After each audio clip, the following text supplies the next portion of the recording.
no. Huh, Gravity Falls. No, not take back in shower. season 1. Who knew? I'll be honest, maybe this Yes, is nah. whole clingy love shit Yes, has nah. always been terrifying. Yes, nah. They try to play comedically. In fact, Yes, I don't know nah. why this was ever used comedically. Yes, nah. That's a really funny thing. This Yes, nah. was aired when Five Nights at Freddy's started making Yes, nah. Yes, nah. Captain Scarlet and the President have landed. I can see their parachutes in a field near the road. Captain Scarlet has taken the President at gunpoint to a nearby car, and they have now left heading in a northerly direction. SIG. Pass radio fix on car and local map references. Spectrum pursuit vehicle will be operational in 5 minutes. SIG. No shower. It was completely coincidental. Just about everything in this episode is terrifying, though. From even the concepts. I'll be back. I see you have expert ratings on SPVs. It must be tricky facing backwards and driving by TV monitor. You get used to it.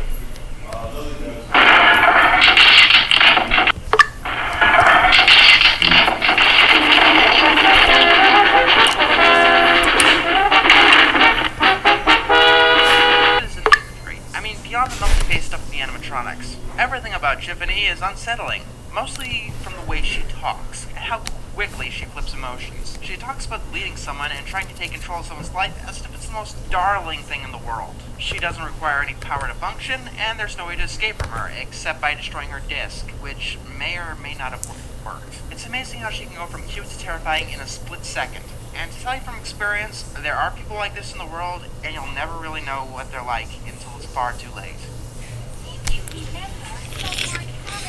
Its car cannot take. One of them terminates at London Carview. Peel off and destroy viaduct on the London Road. SIG.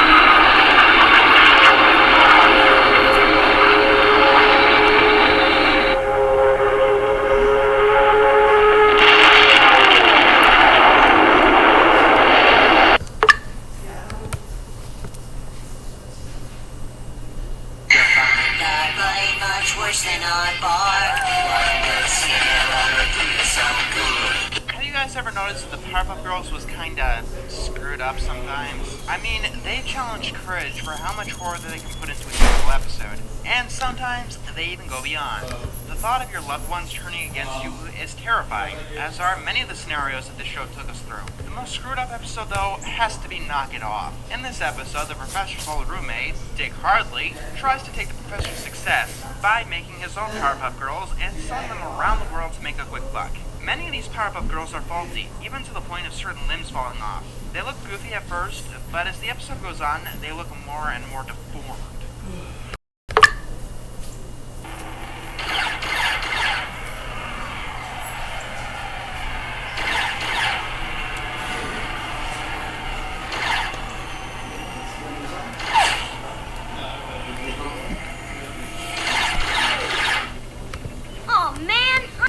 Reminds me of a couple of earlier episodes, Twisted Sister to name one, where, feeling that they've got too much work, the girls create a fourth Powerpuff Girl, who, while deformed, is still just as sentient as the girls. Along those lines, there's also the Rowdy Rough Boys. Throughout this episode, it's hard to see the faulty Powerpuff Girls as any less sentient than the originals. Hell, at one point, Dick Hardley makes a perfect buttercup and has her melted down because she was perfect.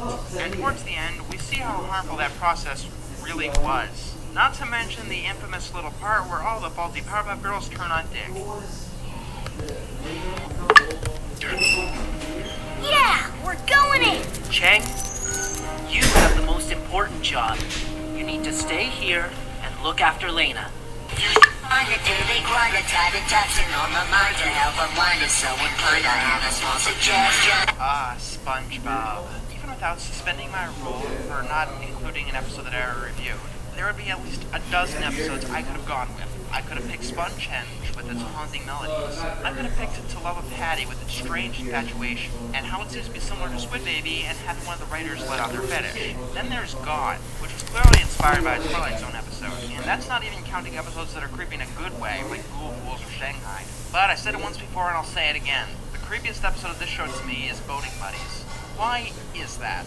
Well, it seems to take SpongeBob's obsession with Squidward up to stalker levels, and not to mention there's clearly an odd amount of attraction from his side. The He clearly wants to be with Squidward for what I can only assume are his diabolical purposes. Even more so in Squid's visit, where SpongeBob seemed kind of left out of the creepiness. On top of that, this episode gives off a severe claustrophobic vibe. All of that comes from the fact that Squidward doesn't have any breathing room. But in all seriousness, this episode is about being trapped with your stalker and the world thinking that it's just the dandiest thing ever. Many people find this episode merely annoying, and I would too, but there's just some sort of uncanniness to the point where it seems like SpongeBob is trying to assimilate Squidward.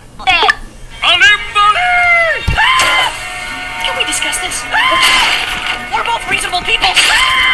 I'm highly allergic to being chopped up. What's going on? The usual. Someone's trying to off Dave.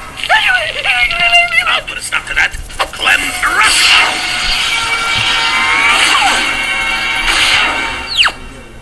Do you have any idea what this is gonna cost me in shoes? Could we move to another part of the castle? I'm running out of things to hide behind.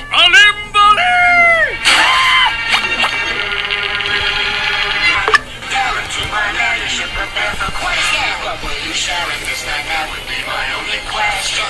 Perhaps the closest episode to breaking my Halloween episode rule, we've got the Puppet Master from Avatar The Last Airbender. You've probably noticed that the theme of losing control has been quite prominent throughout my list. Losing control of the situation, your life, or even your body. It's something that's always seemed to terrify me personally. Perhaps that's some inbred fear built up over years of psychological trauma, but that's another story. This episode follows that concept to a T. Since the Nostalgia Critic already covered this episode fairly well in its top 11 best Avatar episodes, there really isn't much else I have to say. But as episodes go, this is probably the best episode on the list as an episode in itself.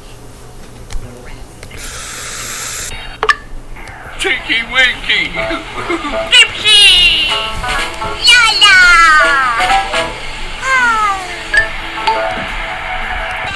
Your hair lies like a milk. One good stare of I like Rocko's Modern Life. It was a really good show. It has aged fairly well, despite its odd concepts. But there are some things you fit in a kid's show. Having your main character getting seduced by someone is one of those things. When Mrs. Bighead feels like she isn't getting enough attention from her husband, she tries to seduce Rocko, who is completely innocent to the whole situation, even when she makes him watch a nature documentary about the mating habits of frogs. This episode actually starts out innocently enough until about halfway through the episode. As air conditioning.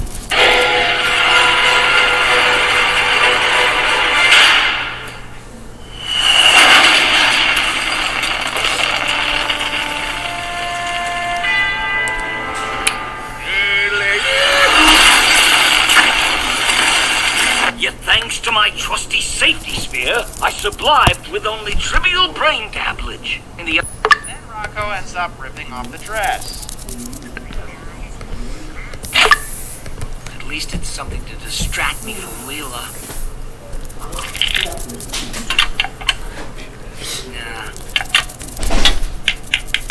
Now that I like for some reason. Mr. Pinhead comes in, she kisses Rocko. Thank you. I shall do it! The truth is, Fry, I still have feelings for you. But are they really my feelings? Am I just an automaton? Voting buddies, it gives off a very claustrophobic and awkward vibe.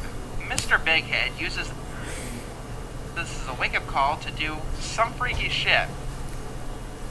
Sufficient complexity legitimately achieve consciousness. End the episode. The plot is over. End the episode. End it now.